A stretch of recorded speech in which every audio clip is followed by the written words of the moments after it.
kasih sahabat MGTV, masih bersama kami dalam program Sahabat Peduli. Kita masih berbincang mengenai persiapan kurban di tengah wabah pandemi bersama Pak Riyadi Suryana SHUM MA sebagai manajer kemitraan program DT Peduli dan juga Ketua BPN 2020. Pak Riyadi tadi di segmen berikutnya kita jadi penasaran nih Pak Riyadi, karena kan ibarat produk ya Pak Riyadi ya. Ini Ya, varian tadi di segmen kedua tadi itu adalah produknya dari KPN itu sendiri. Mungkin bisa dijelaskan lebih detail agar kita pun juga semakin tahu gitu ya produknya seperti apa Pak Riyadi.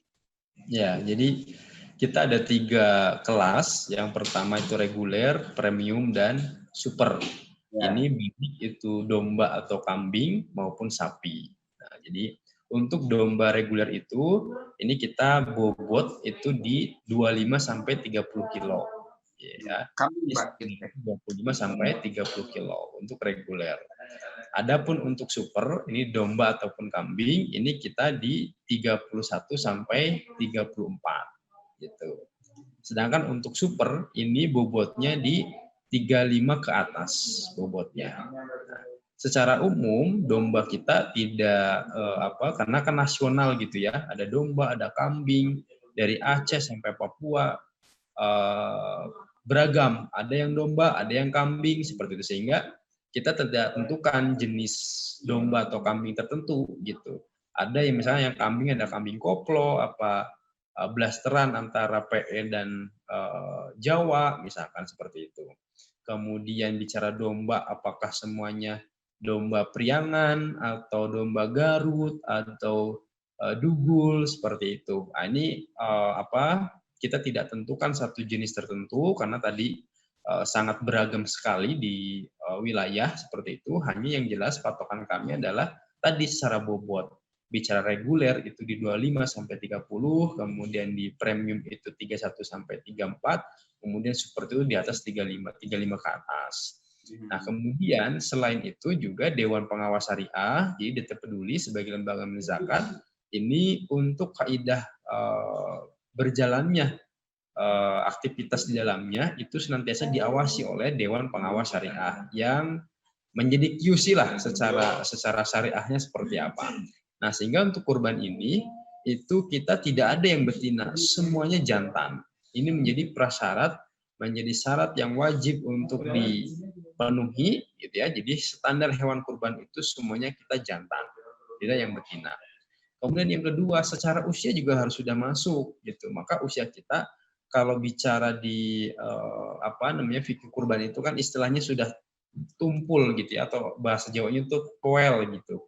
Nah, hanya memang kadang ada nih domba yang usianya sudah 1 tahun atau 12 bulan, tapi belum poel gitu, 13 bulan belum poel, sehingga kita standarkan memang usianya sudah 1 tahun.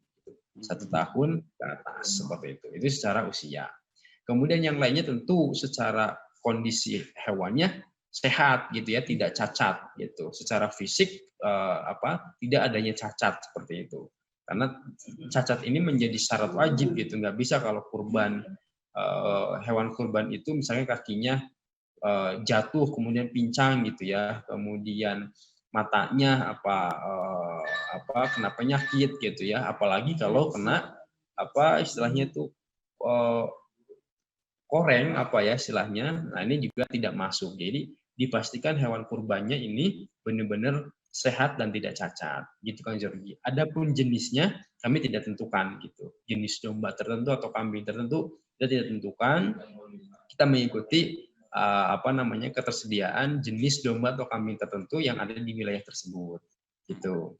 Adapun untuk sapi juga sama. Kalau bicara dari jenis, ini kita juga tidak tentukan. Kalau bicara Indonesia Timur itu dominan memang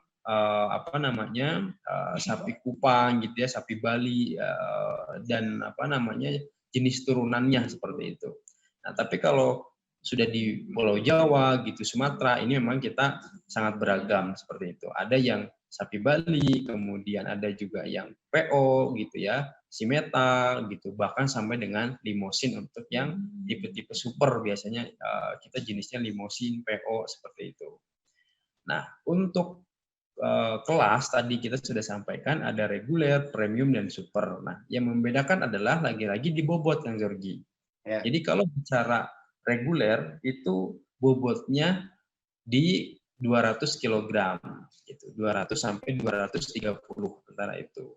Kemudian untuk di premium itu bobotnya di 250 kg up gitu. Kemudian untuk super ini bobotnya di atas 300 kg. Gitu Kang Jordi. Jadi memang yang membedakan ini bobot seperti itu. Yang jelas jantan, wajib jantan. Gitu. Nah, kemudian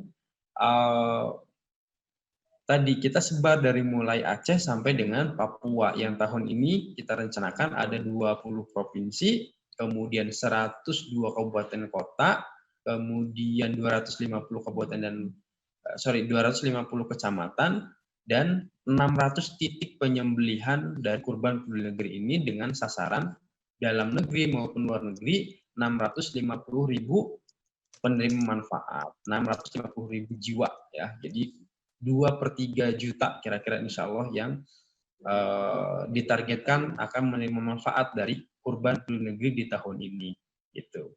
Nah, kemudian tadi melengkapi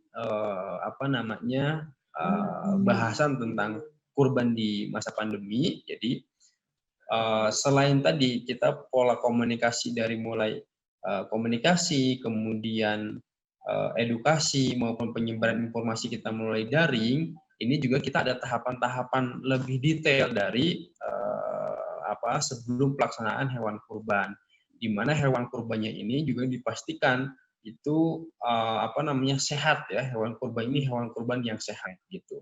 Memang masih debatable apakah COVID ini ada penularan melalui hewan seperti itu, sampai kebijakan sampai sekarang sih untuk hewan belum sampai adanya untuk tes swab gitu. Sempat ada isu ya di Solo hewan kurban itu wajib untuk dites swab seperti itu ya.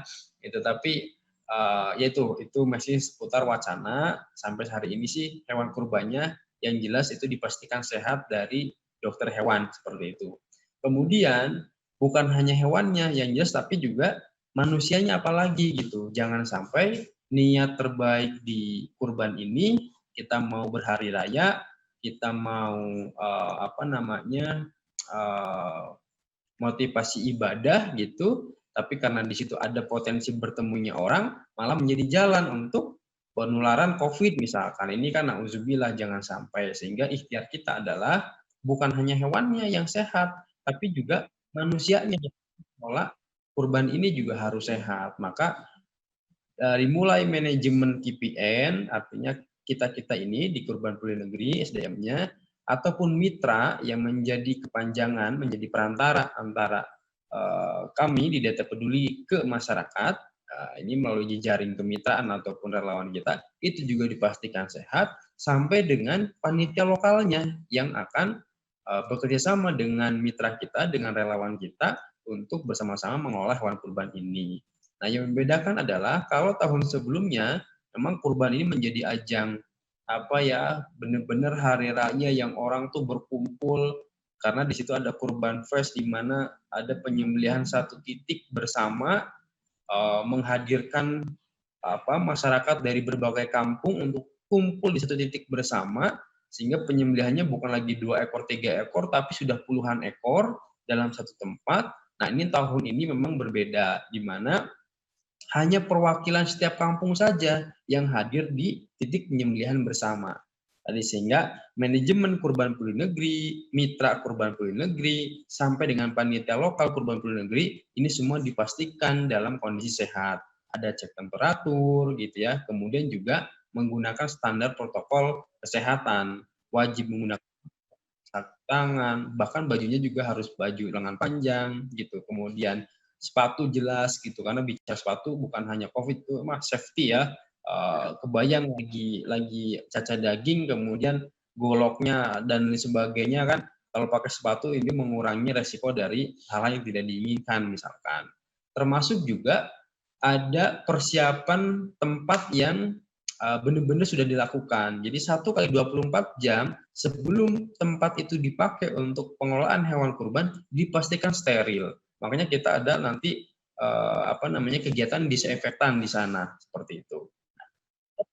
Alat-alat yang nanti bersentuhan langsung dengan daging kurban ini memang ada standarnya food infection. Jadi disinfektan yang khusus untuk alat-alat yang nantinya berpotensi untuk bersentuhan langsung dengan daging kurbannya gitu.